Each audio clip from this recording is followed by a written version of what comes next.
My name is Ken Holder. I was born near a town in the Texas Panhandle, born between the towns of McLean and Shamrock, which probably isn't familiar to very many people. It's east of Amarillo, about 70, 80 miles. When I was 4 years old, we moved into Amarillo, and I lived there until I left for college. And I can think of any number of things about being in that place at that time that have affected and influenced almost everything I've done artistically, I think.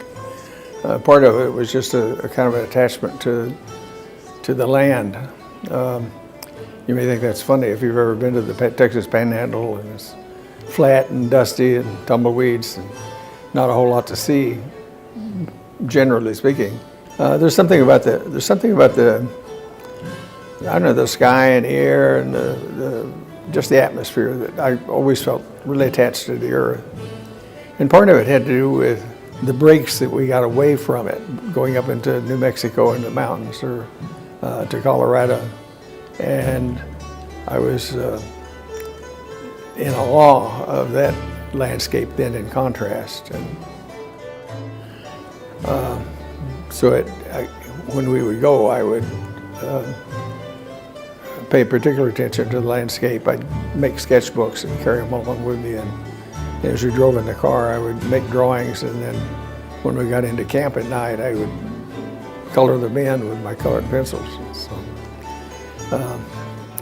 And there was, just 20 miles from Amarillo, there's a canyon, small canyon.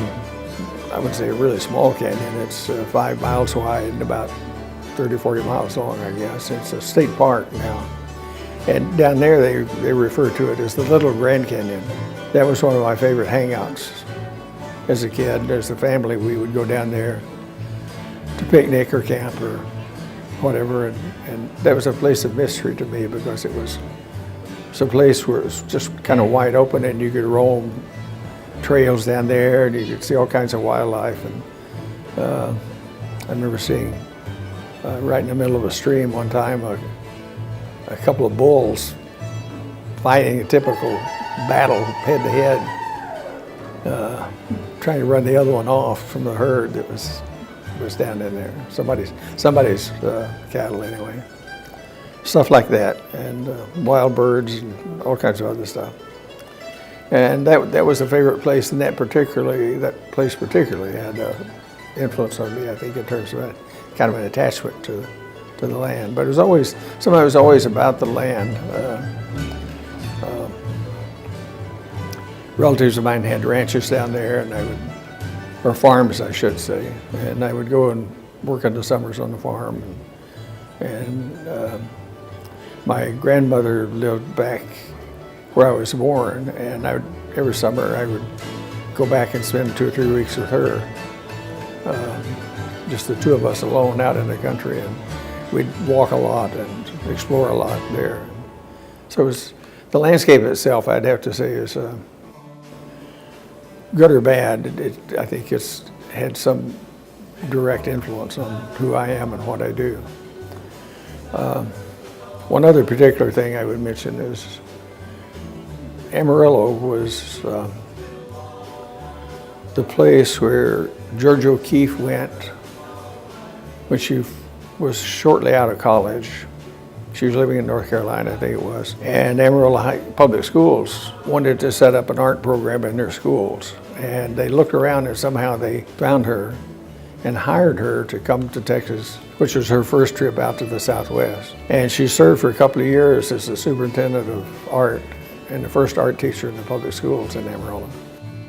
And some people, when I tell this story, they think, oh, you were one of her students. I'm not quite that old, but I was influenced by that just because we did have an outstanding art program that the town was proud of, the school system was really proud of. I'm sure I never had a single art teacher growing up through the public schools there that didn't lecture all of the students about George O'Keeffe and how important she was and what an influence she had on the Amarillo art scene.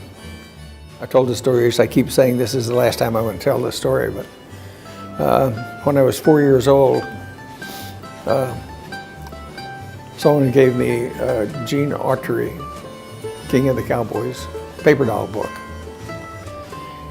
And this is when we still lived in the country before we moved into Amarillo. I was 4. And I played with it until it had a horse and a gene autry and all kinds of clothes and stuff to put on. Anyway, I played with it until I tore the legs and tail off of the horse. And I was distressed about that because I played with it so much. And shortly after, we had moved to Amarillo by that time. And I remember being distressed about it. And my father who's not artistically skilled at all, had no talent of any measure, took a piece of cardboard, I think, from a tablet, writing tablet back, and he took the horse remains that I had traced around it and then added some legs to it that were acceptable and cut it out for me, so I had a brand new horse to play with. And I thought that was magic. And I don't know how many times he had to do that to keep me supplied, but he did it several times. And then one day he wasn't there, and when I seemed to need it very badly, and I had watched him enough that I thought, oh, I can do that. And so I found some cardboard and traced my horse and cut it out, and I realized that I had incredible power that I hadn't had before. It was like suddenly finding out that you got magnetic vision, or what is it Superman is? You can see through everything. Yeah, X-ray vision. Yeah. I'm trying to say. And so then ultimately I began to draw a lot of horses, and I realized I wasn't just stuck to one. I could have as many as I wanted. And I drove for myself and my younger brothers and sister. And by the time I started school in the first grade, I was already adept at least doing that, at least drawing horses. And you get into school and you get funneled or you get channeled according to what you do. And if you impress your friends and teachers at school that you can do something they can't do, or you can do something like that, they encourage you to make more and encourage you to make art. And I just got funneled, I guess, directly into thinking like of being an artist and beginning to look at art, pay attention to art, and be more interested in it. So they were always there and great support and encouraged everything I did. And not that they weren't baffled sometimes, especially when I got into graduate school and my work began to become a little more unusual or a little extreme or radical or whatever. And they weren't really quite sure what they had paid for or what I was doing and why I was doing it, but they never lost faith, I think. Well, when I came back from Germany, I got out of the Army and I spent the summer at my parents' house. I contacted some of my old university professors at TCU and asked their advice about graduate schools, and they gave me some, A+ and C+ and a few in between options to pursue. And I applied to 4 or 5 universities. I got rejected from nearly all of them because I was way over my head, having not made any art for 4 years. And you know how it is with graduate school, they want to know what you've been doing and what you can do. And I really didn't know what I could do because I hadn't ever pushed anything to that point. So I wasn't surprised, but the Art Institute at that time was not in very good shape financially, and I think they were taking just anybody that applied. And so I got up there, and the 2 years that I was there, the school was kind of a disaster. You wouldn't know it with the reputation they had before and the reputation they have now. But at the time, they were in really sad shape. It had started as a school, and one outgrowth of the school was the museum. Well, by this time, the museum had gotten so large and so successful that it was the tail wagging the dog. And they weren't giving anything to the school. They were giving them just barely enough money to get by. They were housed in the same building as they still are. One of the best things about that situation was that proximity of the museum to the school, because 5 minutes from any classroom, I could be in the middle of the museum looking at the real stuff. And that was, I mean, you can't imagine for me at that point how significant that was. I was just a sponge.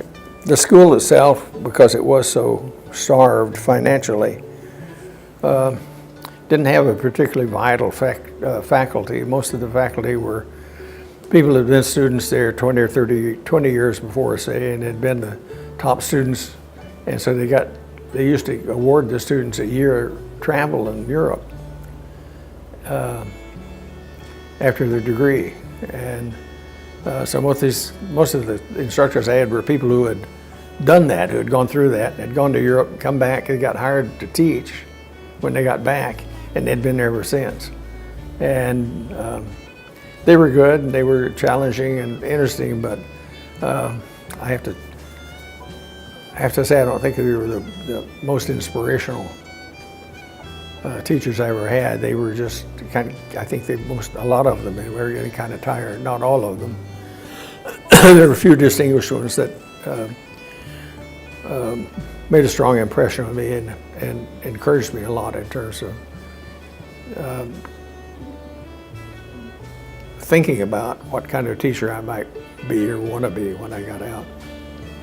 But it was all in all, it was a positive experience for me, and it was a timely one, I think, for what I needed, which was the exposure and the time also to do what I wanted to do and to kind of pursue my own thoughts.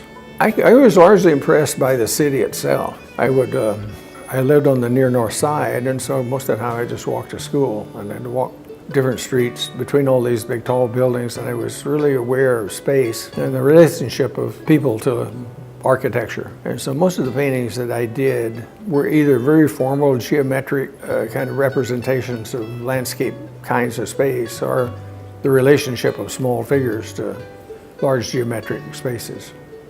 And I think, thinking back, I was influenced by some of the Renaissance painters who particularly dealt with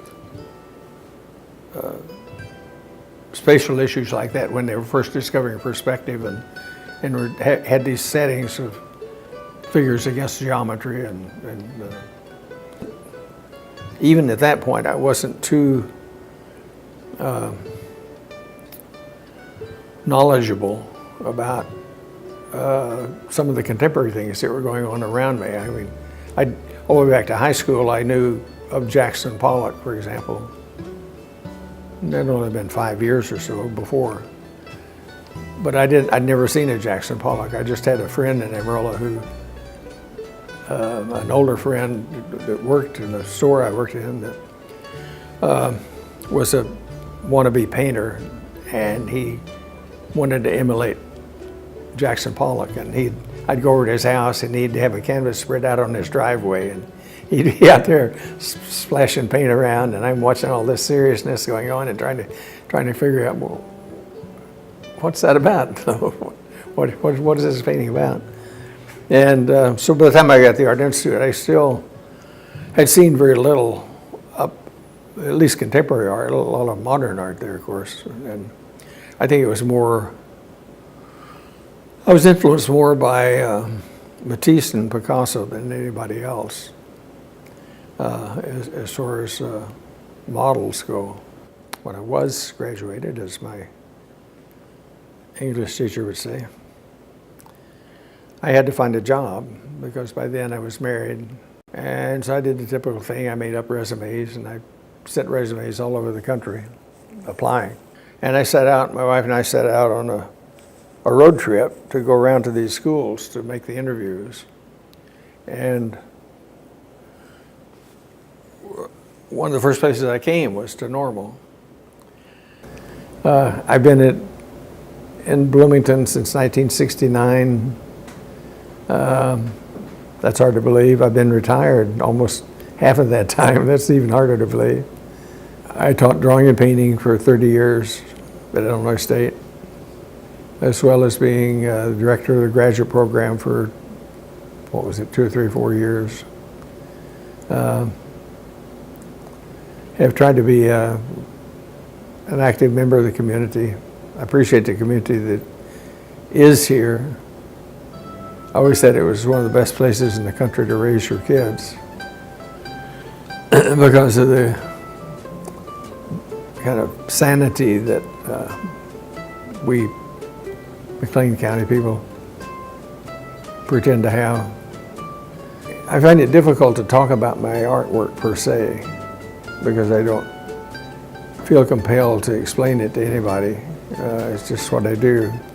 There was a quote this last summer in the Gauguin show in the Art Institute of Chicago that actually it was so important, I guess they used it several times in the text. But late in his life, he made a comment that I identified with. It explains, if for no one else, it explains to me, myself, what I've been doing. And the quote was something to the effect, I paraphrase, I never really made any great innovations or discoveries in my art, but I spent my life searching the corners of myself to just find things I didn't know, or words to that effect. And I think that explains my own motivations, my own rewards and successes, is that in the long run it has ended up just about being pursuing who I am, trying to understand myself and being delighted to find or make discoveries every once in a while of new things that are there that I wasn't aware of. So I continue to try to maintain that. I will confess that getting to my age and having some health problems and beginning to think about what I have done, what I'm going to do with it, and am I going to keep continuing it. If there's some hesitancy and acknowledging that it really was worthwhile. What am I going to do with all these things that nobody wants? For my material, pragmatic things like that, you know, what am I going to do with this accumulation that I have? But on balance, I'm still motivated to make more, and I feel a little guilty about that because it's like I recognize on one hand that it's going to be a problem. On the other hand, that's the very thing that's kind of driven me to do what I do and pursue what I've done over the years, and to make those new discoveries, find out new things all the time about myself in the process.